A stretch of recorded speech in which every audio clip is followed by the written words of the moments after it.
Assalamualaikum semua, semoga kesehatan dan keberkahan senantiasa menyertai kita semua. Pada kesempatan kali ini, saya akan mempersembahkan sebuah cerita yang ditulis oleh Dioseta berjudul, Desa Genderuwo, Part 2, Pembunuhan Tanpa Jenazah. Sebelum kita memulai cerita tersebut, alangkah baiknya untuk memberikan dukungan dengan cara like, komen, dan subscribe. Dukungan dari kalian sangat berarti bagiku dan akan menjadi motivasi bagi saya untuk terus membawakan cerita-cerita yang menarik lainnya. Dan jangan lupa mampir di Twitter Dioseta, untuk cerita-cerita horor yang lebih seru lainnya. Bagi kalian yang belum menonton part sebelumnya, link video sudah Mimin taruh di deskripsi video ini. Oke, tanpa berlama-lama lagi, mari kita mulai. Jasad yang tercerai-berai di pohon beringin itu hanyalah permulaan. Tapi mengapa semua keanehan itu seolah mengarah kepada keluarga Kartosuwito? Tamu di tengah malam. Berita tentang warga desa yang mati dengan cara yang tragis sudah menyebar ke seluruh penjuru desa. Beberapa rumah warga sempat didatangi pihak polisi untuk dimintai keterangan. Rumah Paklek yang paling besar di desa ini juga tak luput dari kedatangan mereka. Ada warga yang bercerita, katanya Pak Surono sempat bersitegang dengan Bapak Kartosuwito masalah tanah desa. Apa itu benar? Terdengar suara petugas kepolisian yang tengah meminta keterangan dari ibu. Iya benar Pak, tapi sudah cukup lama. Itu pun kami mengalah setelah dimediasi oleh Pak Kepala Desa. Kami merasa Pak Surono lebih butuh untuk usahanya, balas Bulek dengan tenang. Pak Polisi itu pun mengangguk sembari mencatat keterangan Bulek. Sementara itu, aku memperhatikan ada beberapa polisi yang memeriksa sekeliling rumah. Mereka mengitari rumah besar ini sembari membawa kamera foto. Namun entah mengapa mereka sama sekali tidak tertarik untuk menuju ke pohon beringin di belakang rumah, menoleh ke sana pun tidak. Baik Ibu, sepertinya keterangannya sudah cukup. Tapi seandainya Ibu atau Bapak mendengar informasi lain, Ibu bisa menghubungi kami ya, ucap polisi itu. Baik Pak, pasti saya kabari kalau ada petunjuk, tapi apa Ibu? Kalau boleh tahu, warga yang bercerita bahwa saya pernah bersitegang dengan Pak Surono itu siapa ya Pak? Dari jauh aku melihat sekilas ekspresi Bulek sedikit berubah. Seperti ada rasa kesal yang disembunyikan. Oh, untuk itu maaf Ibu, kami tidak bisa memberitahukan. Begitu ya? Baik, saya mengerti. Tak berapa lama setelah perbincangan itu pun seluruh anggota polisi meninggalkan rumah ini. Aku, Bunga, dan Bayu pun keluar dari tempat mengintip kami dan menghampiri Bulek. Nanyanya kok begitu? Seolah-olah kita pelakunya saja, ucap Bunga dengan nada yang sinis. Nggak gitu Bunga, polisi kalau nanya emang begitu. Kalau kita nggak salah, nggak usah takut, balas Bulek sembari mengelus kepala Bunga.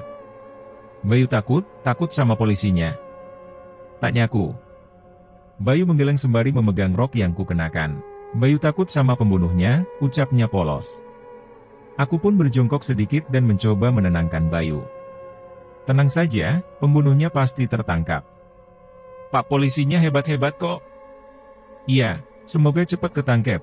Bayu pun melepaskan genggamannya dan mulai kembali bermain dengan mainan yang sebelumnya ia mainkan sebelum polisi itu datang. Sebenarnya aku sedikit berpikir, apa aku perlu menceritakan tingkah aneh Pak Surono sebelum ia ditemukan meninggal. Tapi kalau itu kulakukan, pasti akan banyak hal yang merepotkanku dan pasti melibatkan keluarga Bulek. Aku pun memutuskan untuk tidak menceritakan kejadian itu ke siapa-siapa, dan menyimpannya sendiri. Menjelang maghrib, suasana mulai berubah. Aku yang tengah mengangkat jemuran menyadari bahwa desa menjadi begitu sepi. Menurutku, wajar saja, masih ada pembunuh di luar sana yang belum tertangkap. Baru jam 6 sore, suara kentongan warga yang tengah melaksanakan ronda mulai terdengar. Hanya merekalah yang diperkenankan keluar kecuali dalam keadaan terdesak. Mbak, sudah mau malam. Masuk ke rumah ya, tegur mereka yang mendapatiku masih berada di teras. Gih Mas, habis ini langsung masuk. Aku pun mengangkat jemuran terakhirku dan segera masuk ke rumah. Tok tok tok, suara kentongan itu terdengar berjalan menjauh. Hanya suara itu yang terdengar di desa saat ini. Suasana di dalam rumah pun ikut terbawa hening. Hanya suara televisi dan kami yang menonton dengan tenang. Tak banyak hal menarik di malam ini, dan kami pun memutuskan untuk tidur cepat. Mbak Kinan, temenin Bayu tidur ya. Bayu takut, pinta Bayu. Hei, kamu kan sudah SD, masa masih minta dikelonin? Ucap Bunga. Gak apa-apa Bunga, sekali-kali.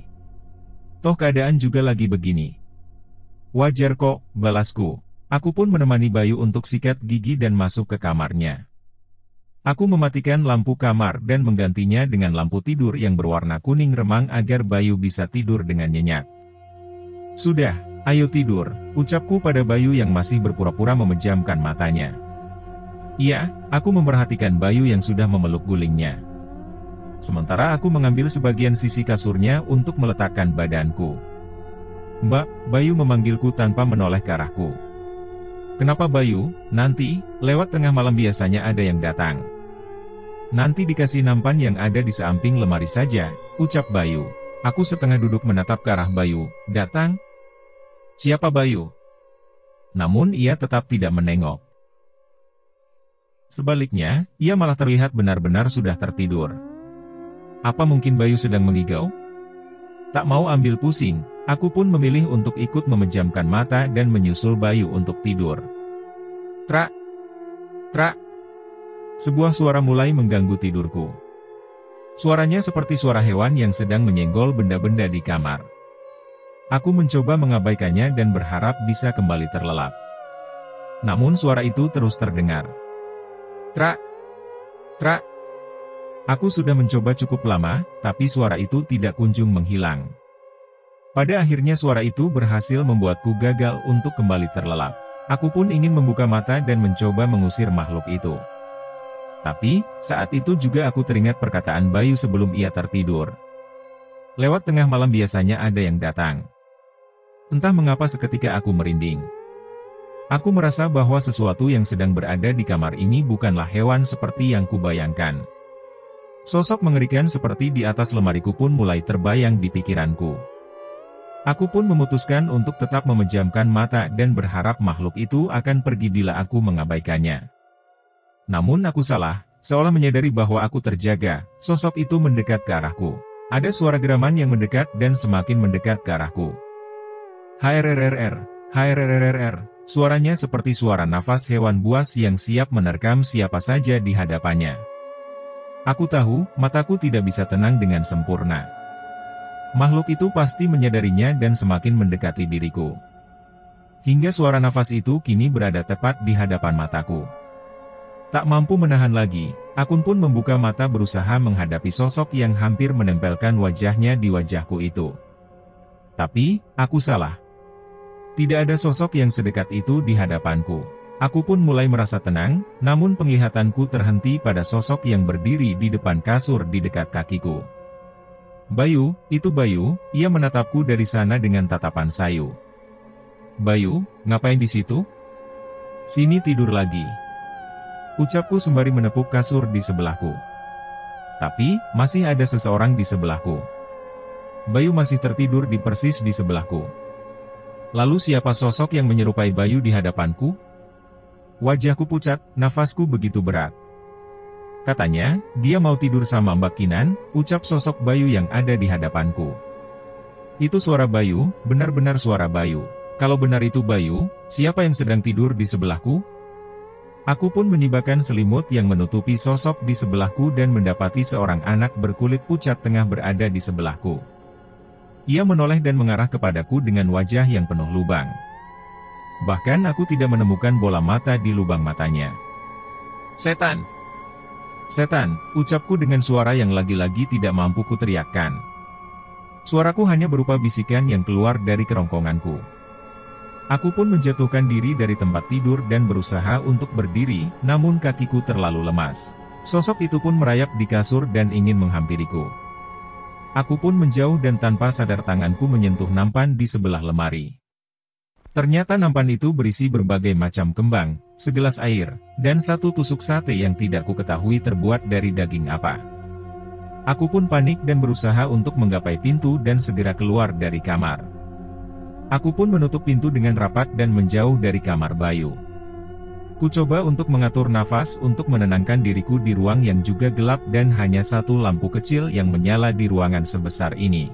Aku ingin berlari ke kamar Bulek atau kamar Bunga, tapi aku tiba-tiba cemas dengan keadaan Bayu. Bayu masih di sana, sendiri dengan makhluk itu. Aku menelan ludah sembari mencoba kembali membuka kamar Bayu. Jelas aku tidak bisa meninggalkan dia sendirian di kamar. Dengan mengumpulkan seluruh keberanianku, aku pun membuka pintu itu perlahan dan sedikit mengintip. Semua terlihat normal. Aku membuka pintu dan masuk ke dalam dan mendapati Bayu masih tertidur di tempatnya dengan posisi yang tidak jauh berbeda dari saat ia pamit tidur tadi. Mimpi? Ah, mungkin saja. Tapi semua kejadian tadi terasa begitu nyata.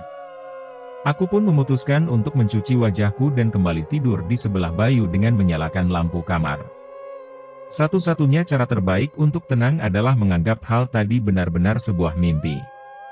Namun saat aku tidur membelakangi Bayu, tanpa sengaja mataku melihat sebuah nampan yang berada di sebelah lemari. Sebuah nampan yang sebelumnya berisi beberapa macam kembang, gelas berisi air, dan satu tusuk sate. Tapi sekarang nampan itu kosong. Hanya tersisa sedikit kembang yang berserakan dan tusuk sate yang dagingnya telah habis.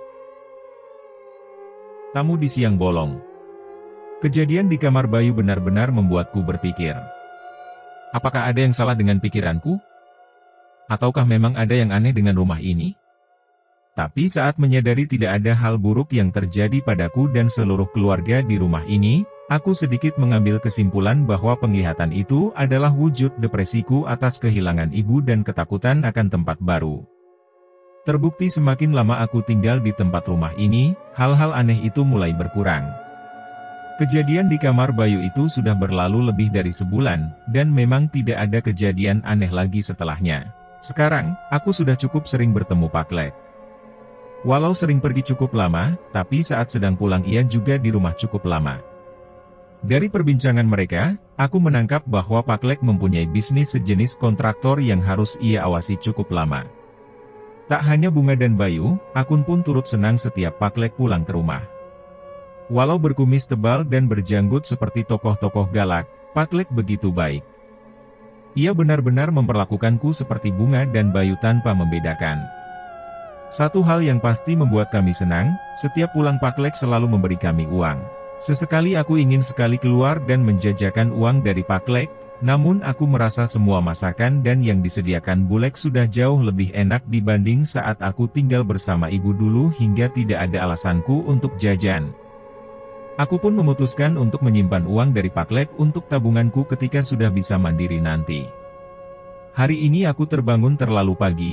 Aku pun memanfaatkannya untuk menyapu membersihkan teras dari daun-daun kering yang berguguran untuk mengusirkan tuku. Sementara itu, aku melihat Pak Lek yang sudah rapi keluar dari dalam rumah. "Lah Kinan, rajin banget sudah bangun?" tanya Pak Lek sembari mengambil posisi untuk mengenakan sepatunya. "Iya, bangun kepagian, nggak bisa tidur lagi, Pak Lek mau berangkat." "Iya, ada panggilan mendadak," balasnya singkat. "Bulek belum bangun?" "Belum, sudah biarin aja. Kan hari Minggu, kasihan kalau dibangunin jam segini." Aku baru tahu, rupanya Pak Lek cukup perhatian juga dengan Bulek. "Aku bikinin kopi dulu ya, Pak Lek?" "Gak pakai gula kan?" ucapku sembari meletakkan sapuku. "Gak usah Kinan, terima kasih." Pak Lek pun berdiri memastikan sepatunya terpasang dengan nyaman. Aku mencium tangan Pak Lek dan membukakan pagar mengantar keberangkatan Pak Lek dengan mobilnya. Ternyata menjadi orang kaya tidak sepenuhnya menyenangkan. Entah seberapa banyak waktu yang Pak Lek habiskan untuk bekerja bila dibandingkan dengan menikmati kekayaannya. Setelah selesai membersihkan teras, aku kembali masuk ke dalam rumah dan bersiap untuk mandi. Bayu dan Bunga masih terlelap, bahkan saat aku sudah selesai mandi. Saat aku hendak menjemur handukku di atas, aku memperhatikan kamar Bulek setengah terbuka. Awalnya aku berpikir bahwa tadi Pak Lek lupa menutup pintu kamarnya. Tapi saat lewat di depannya aku melihat sesuatu yang janggal. "Pak, masih pagi," terdengar suara Bulek melenguh dengan suara yang manja. Bulek hanya mengenakan daster putih tanpa lengan dan seatas lutut. Ia terlihat gelisah menggerakkan tubuhnya. Aku pun menggeser penglihatanku dan mendapati ada orang lain di kamar itu. "Itu Pak Lek." Aku sedikit menahan nafas melihat adegan yang tersaji di depan mataku. Walau sedikit terhalang oleh pintu, aku bisa menyaksikan bagaimana Pak Lek mencumbui tubuh Bulek dengan penuh nafsu. Haha, pelan-pelan Pak, belum basah, ucap Bulek. Namun Pak Lek malah dengan kasar memegangi tangan Bulek dan memaksanya. Ia mengangkat sedikit daster yang dikenakan oleh Bulek dan mulai menikmati bagian intim milik Bulek. Bulek yang awalnya merasakan kesakitan pun perlahan mulai menikmati itu dan seolah kesulitan menahan diri. Ia pun melampiaskan kenikmatannya melalui desahannya. Aku mulai merasa bersalah melihat pemandangan itu dan ingin segera meninggalkannya. Tapi, bukankah Pak Lek sudah berangkat sejak subuh? Apa ia kembali lagi? Sebelum pergi dari tempat itu, aku kembali sedikit menoleh ke arah mereka. Dan tiba-tiba Pak Lek menoleh ke arahku. Ia menyadari keberadaanku dan menatapku dengan tatapan kesal. Aku pun segera pergi dan meninggalkan mereka untuk melanjutkan tujuanku menjemur handuk. Tapi saat aku kembali melewati kamar Bulek untuk turun, sosok Pak Lek sudah tidak ada. Hanya tersisa Bulek yang tertidur dengan tubuh yang lemas. Aku pun berjalan dengan sedikit cepat ke bawah dan mengecek ke garasi mobil, dan mobil Pak Lek tidak ada. Tidak mungkin Pak Lek meninggalkan Bulek dan pergi lagi dengan mobilnya secepat itu. Lantas, apa itu tadi? Siapa sosok yang berhubungan dengan Bulek? Kejadian di kamar Bulek itu benar-benar menghantui pikiranku. Aku pun memilih untuk masuk kembali ke kamar sembari menunggu Bunga dan Bayu bangun. Satu sisi aku terbayang-bayang tatapan marah Pak Lek yang terasa menyeramkan itu, tapi satu sisi entah mengapa aku merasa menikmati pemandangan itu. Apa ini pengaruh hormonku yang mulai tumbuh? Atau ada pengaruh lain dari tempat itu? Aku tahu dengan jelas bahwa apa yang kurasakan salah. Beberapa kali aku memukul-mukul pelipisku yang mungkin saja bisa membuatku berpikir lebih jernih. Namun yang ada hanya rasa sakit yang menggantikan kebingunganku pagi ini. Bunga mengetuk pintuku dan mengabari bahwa Embok Yatmi sudah selesai memasak dan mengajakku untuk sarapan. Di meja makan Bayu sudah menunggu di sana sembari memainkan mobil-mobilannya di meja makan. Tuh, rajin kayak Mbak Kinan. Jam segini sudah mandi, ucap Embok Yatmi. Kan hari Minggu Embok, santai sedikit nggak apa-apa, balas Bunga yang dengan santainya duduk di meja makan dengan hanya mengenakan kaos tank top dan celana pendeknya. Yang nyapu teras kamu juga Kinan? Tanya Embok Yatmi. Iya Embok, daripada bingung mau ngapain. Matur nuwun yo, Embok jadi bisa langsung masak. Iya Embok. Terdengar suara langkah kaki menuruni tangga. Bulek turun ke bawah dengan rambut yang basah dan daster yang lebih panjang. Pak Lek sudah berangkat ya? Tanyanya. Iya Bulek. Tadi ketemu sama Kinan, jawabku sembari terbayang kejadian tadi. Aku ingin bertanya tentang keberadaan Pak Lek yang aneh tadi, tapi itu artinya sama saja aku mengakui bahwa aku mengintip mereka berdua tengah berhubungan intim. Pak Lek berangkatnya persis habis subuh, ucapku lagi sembari berharap Bulek bisa meraba maksudku. Subuh? Bukan barusan? Kali ini Bulek mengernyitkan dahinya menatapku. Ya Bulek, pas Kinan lagi nyapu teras. Coba aja tanya Pak Lek, balasku dengan mantap. Gak mungkin, tadi kan Pak Lek habis. Bulek tidak melanjutkan ucapannya, jelas wajah Bulek terlihat cemas. Ia pun mengurungkan niatnya untuk makan bersama kami dan naik ke kamarnya lagi. Dari kegelisahan Bulek, aku bisa mengambil kesimpulan bahwa ada sesuatu yang salah dengan kejadian tadi. Pembunuhan tanpa jenazah. Prak, terdengar suara benda yang menghantam jendela rumah. Suaranya begitu keras dan mungkin saja bisa memecahkan kaca bila mengenai titik yang tepat. Spontan kami pun keluar mencari tahu asal suara itu. Saat mengintip keluar, ada seseorang yang tengah menggenggam batu dan bersiap melempar lagi. Jangan keluar, bahaya. Tahan Bulek. Kami pun menurut, sementara Bayu gemetar ketakutan di belakangku. Kartosuito. Tidak usah pura-pura. Kau yang bertanggung jawab atas kematian Sarono. Teriak orang itu. Ucapan itu sontak membuat kami bingung. Bagaimana orang itu bisa menuduh Pak Lek sementara Pak Lek sedang di luar kota? Lagi pula cara kematiannya terlalu tidak mungkin untuk dilakukan orang seperti Pak Lek. Bulek pun sedikit mendekat dan menatap tajam orang itu. Itu Pak Kasto, aku bisa mengetahuinya dari suaranya dan apa yang kulihat dari sini.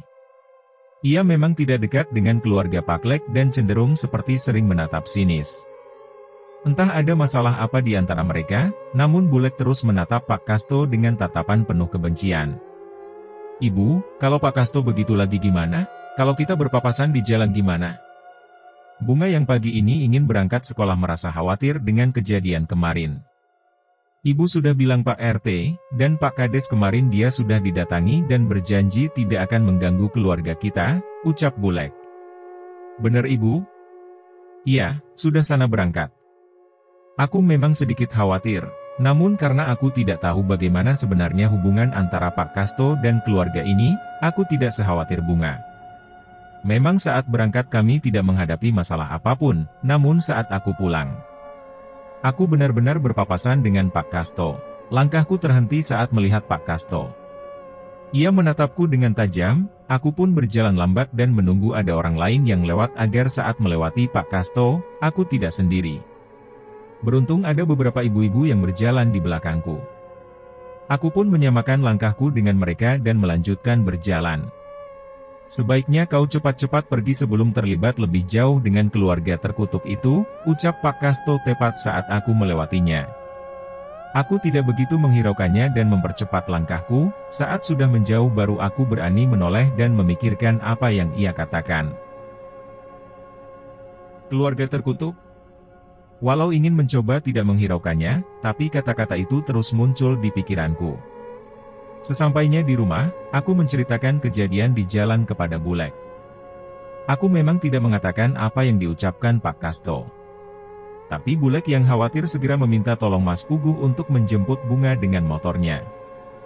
Menjelang maghrib aku meninggalkan kamar dan mendapati Pak Lek sudah pulang ke rumah. Aku ingin menghampiri Pak Lek untuk mengucap salam, namun aku terhenti dengan suasana aneh di meja makan. Bulek dan Pak Lek tengah berbicara dengan serius. Sementara itu Mbok Yatni masih berada di dapur dengan mempersiapkan sesuatu. Awalnya aku menduga ia menyiapkan makan untuk Pak Lek, tapi aku salah. Pak Lek menyiapkan sesuatu di nampan bambu. Ada beberapa jenis kembang dan selembar kain kafan kecil. Pintu kamar Bayu sedikit terbuka, ia melihatku dari dalam dan memberi isyarat dengan menggelengkan kepalanya seolah memberitahuku agar tidak mendekat ke Pak Lek dan Bulek. Aku pun melangkah dengan hati-hati menuju ke kamar Bayu dan menutup pintunya perlahan. "Bayu, kamu tahu mereka lagi ngapain?" tanyaku sembari berbisik. "Gak tahu, tapi kalau bapak dan ibu lagi ngomong serius dan ada Mbok Yatni. Mereka nggak mau diganggu," jelas Bayu. Aku pun teringat tentang benda yang disiapkan oleh Mbok Yatni. "Terus itu Mbok Yatni bikin apaan? Buat di kamar kamu?" tanyaku. "Bukan, yang itu isinya lebih banyak." Bayu nggak mau tahu, takut, jawabnya. Sayangnya ucapan Bayu malah membuatku semakin penasaran.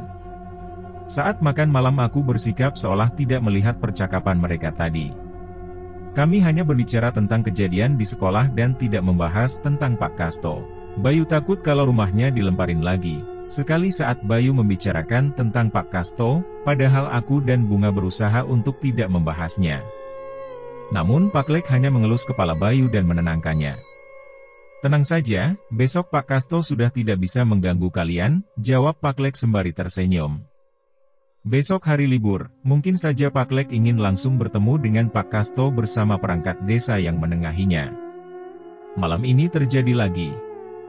Pak Lek dan Bulek datang ke pohon besar di belakang rumah. Mereka menghantarkan sesaji ke pohon besar itu lagi. Aku sudah tidak heran dengan hal itu lagi dan kembali mencoba untuk tertidur. Sayangnya aku melupakan satu hal. Setiap Bulek dan Pak Lek mengunjungi pohon itu, dia pasti akan muncul. Tepat saat pintu lemari terbuka dengan perlahan, aku segera menarik selimutku dan menutup wajahku. Aku yakin makhluk di atas lemari itu pasti akan muncul. Sosok itu beberapa kali menggoyangkan pintu lemari dan menggeram. Kali ini aku hanya berusaha menahan rasa takutku dengan menutup wajahku dengan selimut hingga sosok itu menghilang. Dar! Aku terbangun saat terdengar suara dentuman yang keras dari dalam rumah. Lampu kamar tidak menyala, aku mencoba menyalakannya namun tak berhasil. Sepertinya listrik di rumah ini mati. Aku pun segera meninggalkan kamar ingin mencari tahu asal suara itu. Tapi Embok Yatmi tiba-tiba menahanku sembari membawa sebuah lilin. Ia seolah berjaga di antara kamarku dan kamar Bayu. "Enduk, malam ini tidak ada yang boleh keluar kamar," ucap Embok Yatmi dengan wajah yang terlihat begitu serius. "Kenapa Embok? Ada apa?" "Sudah, tidak usah banyak tanya. Cepat masuk ke dalam." Perintah Embok Yatmi yang tiba-tiba menjadi lebih tegas dan lebih misterius dari biasanya. Satu saat aku melihat bayangan yang besar terpantul dalam cahaya api lilin Embok Yatmi. Bayangan itu bergerak seperti berjalan secara perlahan. Saat itu bulu kuduku berdiri merasakan keanehan. "Masuk, sebelum terlambat." Kali ini Embok Yatmi berbicara tanpa menoleh ke arahku. Kali ini aku memilih membunuh rasa penasaranku dan masuk ke dalam kamar. Beberapa kali suara dentuman terdengar. Sangat sulit buatku untuk tertidur. Hujan pun mulai turun menimbulkan suara yang membuatku semakin gelisah. Suara hujan itu tidak seperti biasa. Terkadang suara seolah mereda dan kembali deras, tapi tidak seperti itu. Suara itu lebih mirip seperti ada sosok besar yang melintas dan menghalangi hujan jatuh langsung ke tanah. Tiba-tiba malam itu terasa semakin mencekam, apalagi saat daun jendelaku bergetar dengan sendirinya.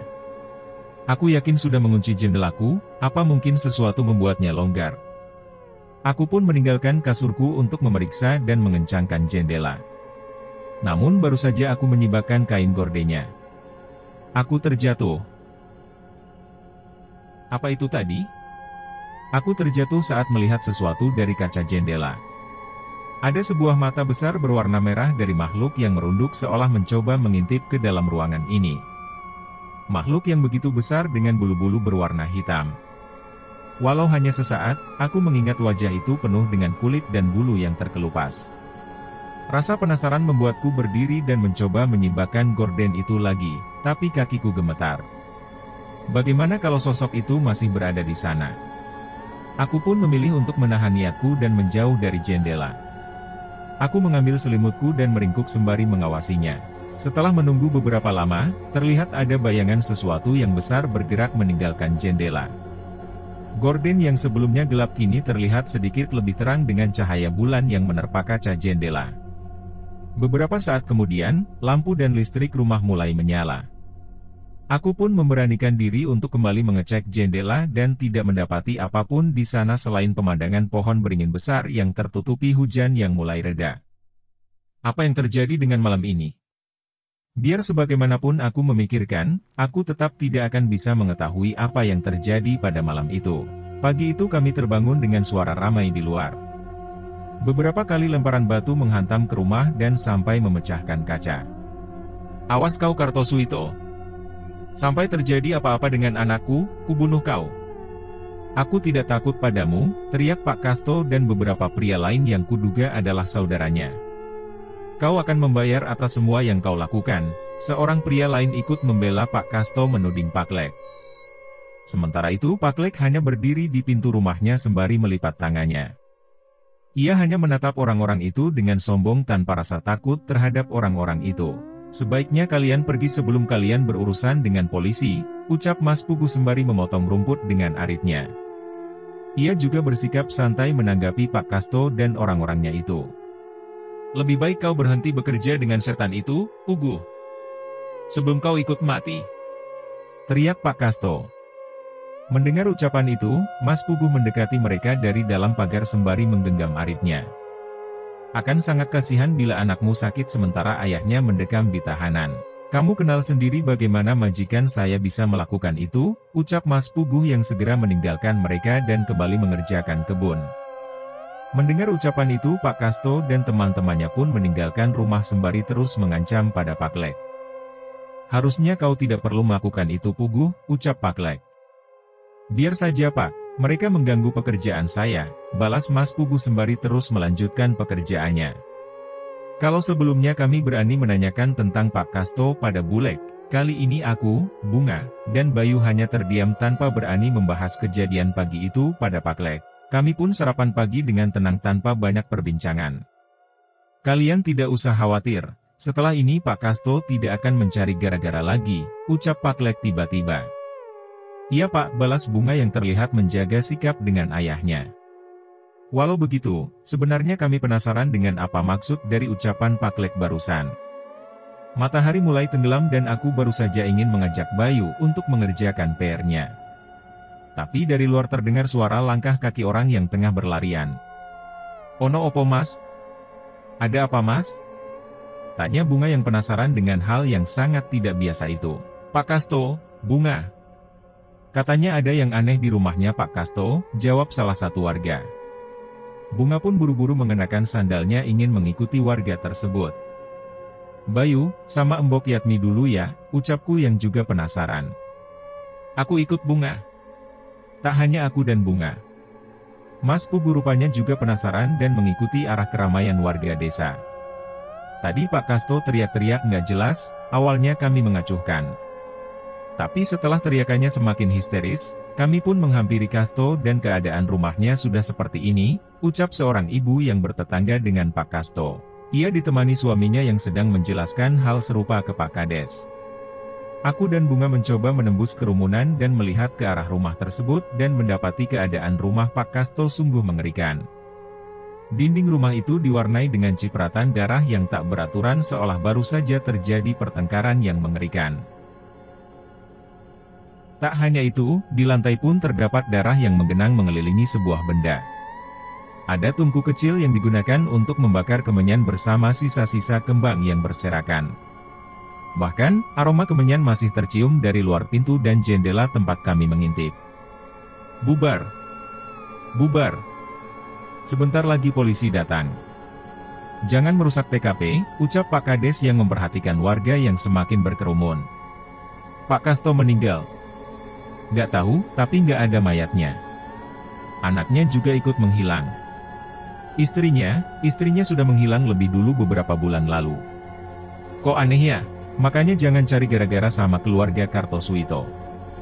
Itu si Sarono sama Kasto, setelah bersih tegang dengan Pak Kartosuwito nasib mereka jadi begini. Suara-suara itu terdengar dari warga yang berada di tempat ini dan belum menyadari keberadaanku dan Bunga. Saat aku hendak meninggalkan rumah itu, aku terhenti saat menyadari ada sebuah pohon beringin yang cukup besar juga di belakang rumah Pak Kasto. Pohon itu berbatasan dengan sungai kecil yang mengalir dengan tenang. Sebelum kembali ke rumah aku menyempatkan diri untuk memutar ke belakang rumah Pak Kasto. Kinan mau kemana? Tanya Bunga. Tinggal aja, Bunga. Pulang duluan saja sama Mas Pugu. Nanti aku nyusul, balasku. Kinan yang sudah merasa tidak nyaman dengan tempat ini pun mengiyakan ucapanku dan meninggalkanku.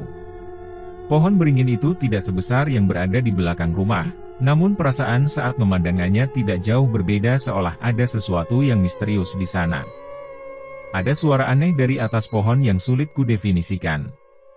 Tapi suara itu memancing rasa penasaranku untuk mendekat. Di atas pohon dengan akar yang menggantung itu terlihat sesuatu yang tidak begitu jelas. Aku menajamkan mataku untuk memperjelas penglihatanku di gelapnya malam ini. Dan benar, ada sesuatu di atas pohon beringin itu. Tak dapat kupercaya, aku gemetar dengan mata merah dari balik dedaunan yang menyadari kehadiranku. Sosok itu menoleh ke arahku sejenak dan kembali berpaling melanjutkan apa yang tengah ia lakukan seolah tidak peduli kepadaku. Aku pun mendekat untuk melihat lebih jelas. Namun apa yang ada di hadapanku jauh lebih mengerikan dibanding apa yang ada di dalam rumah. Di atas pohon itu, sosok makhluk besar yang mungkin tingginya 3 kali manusia normal, tengah mencabik-cabik dan menggigit tubuh yang bisa kukenali bahwa itu adalah Pak Kasto. Ia menggerogoti tubuhnya dan menarik tangan dan kakinya hingga terpisah. Aku menahan mual melihat pemandangan itu.